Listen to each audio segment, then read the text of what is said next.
Hello everyone, আসসালামু আলাইকুম। কেমন আছেন সবাই? আশা করি সবাই অনেক অনেক ভালো আছেন। তো আপনারা আমাকে অনেক অনেক মজার মজার কমেন্ট করে থাকেন আমার ইউটিউব চ্যানেলে, আর কি পিকাচু টুকুসের যে চ্যানেল, এই চ্যানেলটায় আপনারা অনেক অনেক মজার কমেন্ট করেন, আবার দরকারি যে কমেন্ট সেগুলোও করেন। তো আমি আজকে আপনাদের কিছু কমেন্টে রিপ্লাই ভিডিও নিয়ে চলে আসলাম। তো আমার channel pier of learning with Pika, এখানে আমার সোনামণি এবং আমার যত অ্যাক্টিভিটিস সব দেখায়, আমার সোনামণিদের অ্যাক্টিভিটিস। তো আজকে সেই কমেন্টের রিপ্লাইগুলো আপনাদের দিয়ে দেবো। এই যে আমার তো শোনা গোল গোল করে ঘুমোচ্ছে। তো ইরফান মাহমুদ ভাইয়া উনি লিখেছেন, আপু আপনি কি আপনার বিড়ালকে ভ্যাকসিন দিয়েছেন? অফকোর্স ভাইয়া, আমার বিড়ালদেরকে আমি 3 মাস বয়স থেকে ভ্যাকসিন দেই এবং প্রতি 6 মাস পর পর ওদেরকে র্যাবিসের ভ্যাকসিন দিই। ওদেরকে আমি ডিওয়ার্মিং করাই প্রতি 3.5 মাস পর পর, মানে 3 মাস পর পর। আর প্রতি বছর শীতের সময় আমি ওদেরকে বছরে একবার আর কি দিতে হয়, যেটা ফ্লু ভ্যাকসিন। সেই ফ্লু ভ্যাকসিনও আমি ভেটের কাছে নিয়ে গিয়ে দিয়ে থাকি। তো আমার বিড়ালটা সবসময় ভ্যাকসিন দেওয়া হয় সময় করে, নিয়মিত আমি ওদেরকে ভ্যাকসিন দিই। আপনার যদি ক্যাট থাকে আপনি অবশ্যই আপনার বিড়ালকে ভ্যাকসিন দিয়ে নেবেন, নিরাপদে থাকবেন। তারপর আরও একটা আপু কমেন্ট করেছেন যে আপু, খাদিজা আক্তার আপু, উনি লিখেছেন যে আপু দেশি বিড়ালকে কি ক্যাট ফুড খাওয়ানো যায়? অবশ্যই ক্যাট ফুড খাওয়ানো যায়, তবে আমি কখনোই ক্যাট ফুড সাজেস্ট করি না। আমার বিড়ালদেরকে আমি ক্যাট ফুড খাওয়াই না, কারণ বাংলাদেশের ম্যাক্সিমাম ক্যাট ফুডগুলো যেগুলো লোকাল বাজারে কিনতে পাওয়া যায় খুব ভালো ব্র্যান্ড ছাড়া, তো ওই ক্যাট ফুডগুলোতে জাস্ট আটা আর মাছ বা মাংসের ফ্লেভার থাকে, যার কারণে বিড়াল খুব খেতে পছন্দ করে। আর বিড়ালরা তো গন্ধ নিয়েই খাবার খেতে পছন্দ করে, যার কারণে ওরা ক্যাট ফুডটা খুব ভালো মতো খেতে পছন্দ করে, যেহেতু তীব্র গন্ধ থাকে।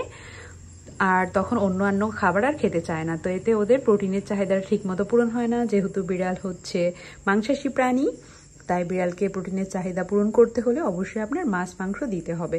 যদি আপনি ক্যাট ফুড দিতে চান তাহলে ট্রিট হিসেবে দিতে পারেন, বাট ভালো অভিজ্ঞ ভেটরা ট্রিট দিতে মানা করে বিড়ালদেরকে। অ্যাডাল্ট বিড়ালকে দিনে 3 বার খেতে দিবেন, আর 4 মাসের নিচে বিড়ালদেরকে দিনে 5 বার বা 4 বার খেতে দেওয়ার নিয়ম। তো আশা করি আপনি বুঝতে পেরেছেন। আর ক্যাট ফুড দেশি বা বিদেশি না, এটা সব বিড়ালকেই খাওয়ানো যায়, এটা কোনো সমস্যাই না। তো আপনি আশা করি যে এই অ্যান্সারটা পেয়ে গিয়েছেন। তারপর কমেন্ট করেছেন একটা আপু, কিউট ক্যাট নামে একটা আপু, আর কি আপু নাকি ভাইয়া জানি না। উনি লিখেছে, আপু আমার বিড়ালের বয়স 10 মাস, ওকে ক্রিমি স্রাব কতটুকু খাওয়াবো? যখন 3 মাস ছিল তখন ভেট ওকে ডিলাইটাইন স্রাব অল্প খেতে দিয়েছিল, ভালো কাজও করেছে। এখন কি এটা দেওয়া যাবে? আমি আপনাকে আপু বলবো যে বিড়ালকে আমি বারবারই আমার চ্যানেলে ভিডিও দেওয়া আছে, অবশ্যই আপনি দেখে নিতে পারেন। বিড়ালে কৃমি হলে করণীয় কী, বা ডিওয়ার্মিং কীভাবে করাতে হয়, কেন করাতে হয়, কিভাবে করাতে হয়, সব কিছু আমি ডিটেলে বলে দিয়েছি। তারপরেও আপনি দেখে নেবেন, আমার চ্যানেলের প্লেলিস্টে ভিডিও আছে বিড়ালে কৃমি হলে করণীয়, সেখান থেকে দেখে নেবেন। তারপর আমি এই ভিডিওর মাধ্যমে আপনাকে বলে দিচ্ছি, একটা বিড়ালকে যখন আপনি ডিওয়ার্মিং করাবেন সেটা অবশ্যই একটা ভালো ভেটের পরামর্শ অনুযায়ী আপনি বিড়ালটাকে কি পরিমাণ ওষুধ দিবেন, কত মাস বয়স, ওজন, এই অনুযায়ী কিন্তু বিড়ালকে দিতে হয় কৃমির ওষুধ। তো এটা 3 মাস পর পর দিতে হয়, আর অবশ্যই ভালো ভেটের পরামর্শ অনুযায়ী দিতে হয়। আর আপনি যদি একবার ভেটের কাছে গিয়ে আপনার বিড়াল অ্যাডাল্ট হয়ে গেলে, যেহেতু 10 মাস হয়ে গেছে, একবার যে জিজ্ঞাসা করে নেবেন কোন ওষুধটা দিতে হবে, কি পরিমাণ দিতে হবে, ওজন কত, সেটা জেনে নেবেন। আর পরবর্তীতে আপনার জানা লাগবে না, আপনি হিসাব করে দিতে পারবেন। তো আশা করি আপু আপনি আমার কথাটা বুঝতে পেরেছেন। আমি যেহেতু ভেট না, আমি কৃমির ওষুধ দিব না। আর এই গরমে কৃমির ওষুধ দিবেন না, যেদিন বৃষ্টি পড়বে একটু ঠান্ডা হবে তখন দিবেন, কারণ এই গরমে কৃমির ওষুধ দিলে ওদের অনেক সমস্যা হতে পারে, অনেক সময় অনেক প্রবলেম হয়, বমি করে, খাবার দাবার খায় না, খুবই ঝামেলা হয়ে যায়, অসুস্থ হয়ে পড়ে বিড়াল।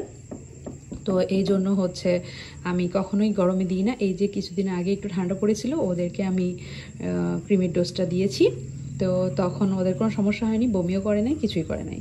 এই যে আমার টুকুমনি আমাকে কামড় দিচ্ছে, এটা আমার দুস্থ টুকুমনি, দেখুন দেখুন, এটা আমার দুস্থ টুকুমনি। তো আশা করি আপনারা আপনাদের অ্যান্সারগুলো পেয়ে গিয়েছেন। সবাই ভালো থাকবেন, সুস্থ থাকবেন, আমার চ্যানেলের পাশেই থাকবেন। আমার টুকুমনি এবং পিকামনির জন্য অনেক অনেক দোয়া করবেন। আর আজ এ পর্যন্ত সবাই ভালো থাকবেন। আল্লাহ হাফিজ।